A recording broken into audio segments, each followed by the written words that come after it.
자, 아무튼 신반장은 윤석열 검찰총장 징계위원회 속보 잘 챙겨요. 네. 조금 전에 추미애 법무장관이 법무부 청사를 나섰다 이런 얘기도 있던데 네. 일단 징계위원회 장관이 참석하지는 않죠. 네, 일단은 징계를 청구한 당사자이기 때문에 이번 징계회에는 참석하지 네. 않고요. 조금 네. 전에 이제 청사에서 퇴근을 하면서 기자들이 네. 징계 관련 질문을 하긴 했는데 네. 별다른 이야기는 하지 않았습니다. 네, 좋습니다. 자, 아무튼 오늘 각종 속보 반영해가면서 회의를 진행을 하고요.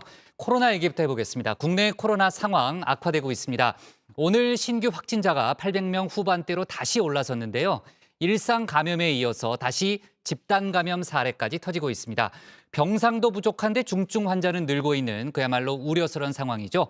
이런 가운데 미국과 캐나다 코로나 백신 접종을 시작했다고 하는데요. 관련 소식을 박준우 반장이 정리해봤습니다.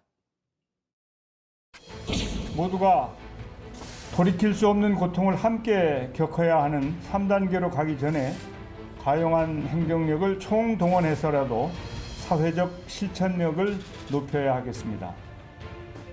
최근 들어 가족보다 더 자주 보는 얼굴인 것 같습니다. 바로 정세균 국무총리입니다. 날마다 방역수칙 실천을 호소하고 있죠. 저도 어김없이 당분간은 날마다 코로나 신규 확진자 숫자로 발제를 시작해야 할 것 같습니다. 어제 하루 신규 확진자 오늘 0시 기준 880명입니다. 전날 718명에서 162명 늘었습니다. 100명 이상 신규 확진자 발생이 지난달 8일부터 오늘까지 38일째 이어지고 있습니다. 여기서 주목해야 할 건 바로 이겁니다. 자, 어디선가 한 번 본 전투기죠. 바로 F-35 스텔스 전투기입니다. 스텔스는 적의 탐지에 걸리지 않는 은폐 기술을 뜻하는데요. 코로나 바이러스의 스텔스 기술이 향상되고 있다고 봐야 할까요? 감염 경로가 불분명한 스텔스 감염 비율이 갈수록 높아지고 있습니다. 이달 1일부터 어제까지 2주 동안 새로 확진된 9,700여 명 가운데 22.8%의 감염 경로가 아직 밝혀지지 않았는데요. 어디서 어떻게 감염됐는지 알 수 없는 확진자가 늘어난 셈이죠. 설상가상으로 그나마 잠잠했던 집단 감염마저 속출하고 있습니다.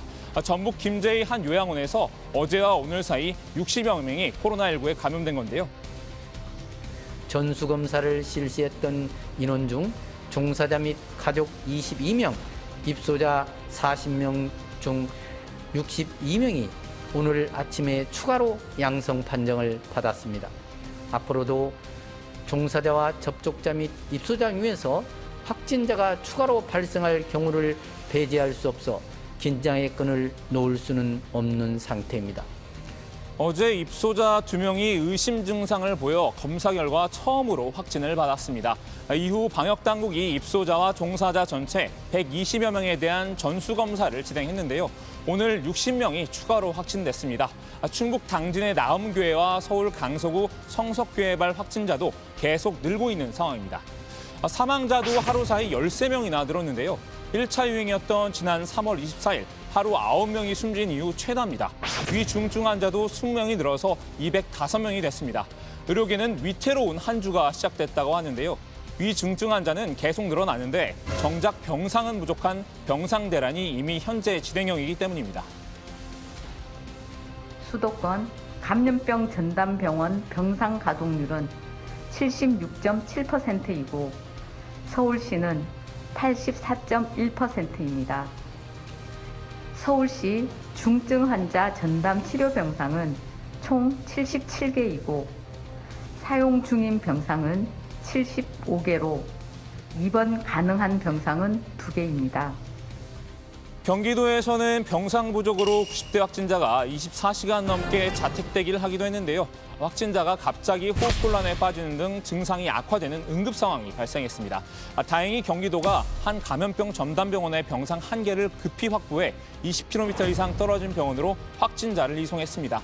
당장 병상이 추가 확보되지 않는 한 이런 위급 상황은 계속 벌어질 수 있는 겁니다. 정부로서는 2마리 토끼를 다 잡아야 하는 입장입니다. 확진자 수를 최대한 줄이는 동시에 병상도 추가로 확보해야 하는 난제를 풀어야만 하는 거죠.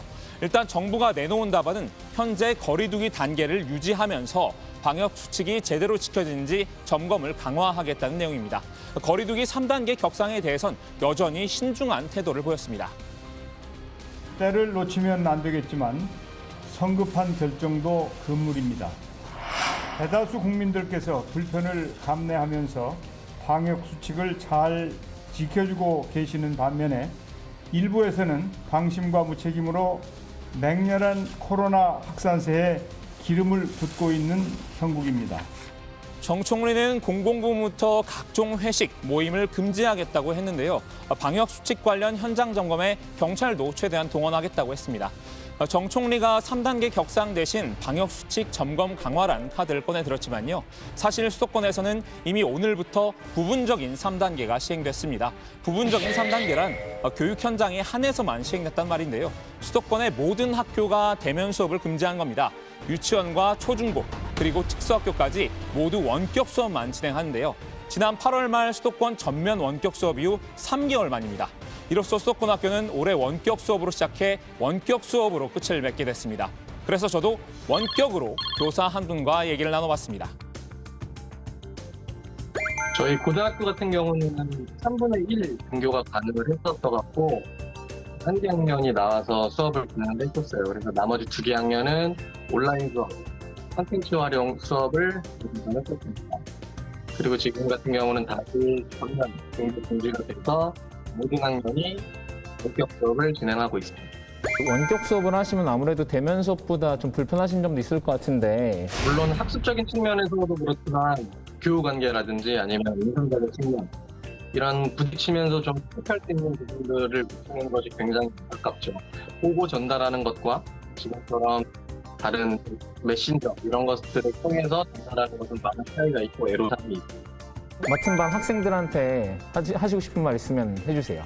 얼굴도 제대로 오래 못 보고 더군다나 학교에 와서도 마스크를 쓰고 있어서 사실 제대로 된 얼굴을 익히지 못했어요. 조금 더 가깝고 친근한 담임이 되고 싶었는데 그렇지 못한 것에 대해서 조금 더 미안하게 생각을 합니다. 네, 감사합니다, 선생님. 네, 인터뷰 응해주신 박정훈 선생님께 다시 한번 감사 말씀드리고요. 이제 교육 현장에서 다시 의료 현장으로 넘어와 보겠습니다. 계속 코로나 블루 같은 우울한 소식만 전해드렸으니까요. 이번엔 잠깐 분위기를 전환해볼까 합니다. 지난 2, 3월 대구 경북의 1차 대유행 때처럼 의료진의 봉사행렬이 또다시 이어지고 있다고 하는데요. 대형 병원 의사 자리를 내려놓고 코로나 의료 현장으로 몸소 뛰쳐든 분도 있습니다. 경기도의 한 종합병원에서 일하던 일반의 홍성희 씨인데요. 홍 씨는 지난달 27일 집단 감염이 발생한 충남 공주시의 한 요양병원에서 보름 동안 자원봉사를 했습니다. 다니던 병원에 휴가를 쓰고 말이죠. 근데 코로나 상황이 더 심각해지자 아예 병원을 그만두고 서울 성북구 소속 생활치료센터에 단기 계약직으로 파견을 결심했다고 합니다. 제가 직접 이분과 전화해봤습니다. 지난 코너 같이 들어 박에 이어 전화해박 지금 나갑니다. 결심을 하시는 계기가 어떤 건가요?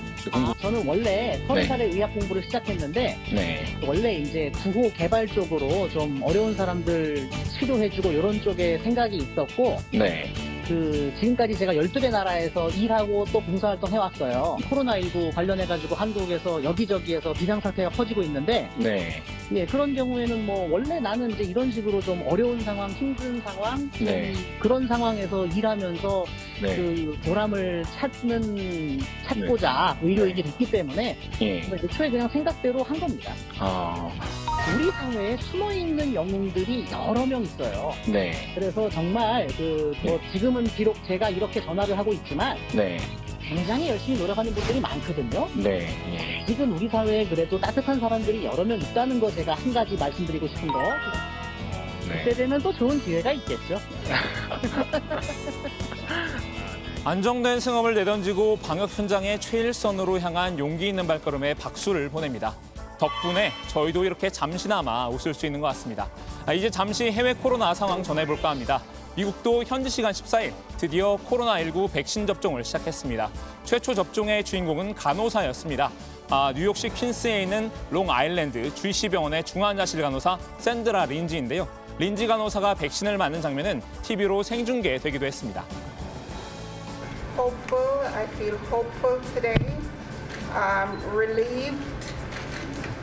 I feel like healing is coming. I hope this marks the beginning to the end of a very painful time in our history. 미국의 백신 접종 관련해 자세한 이야기는 들어가서 좀 더 나눠보겠습니다. 오늘 야당 발제는 이렇게 정리합니다. 확진자 증가, 병상 부족 이중고, 미국 백신 접종 개시,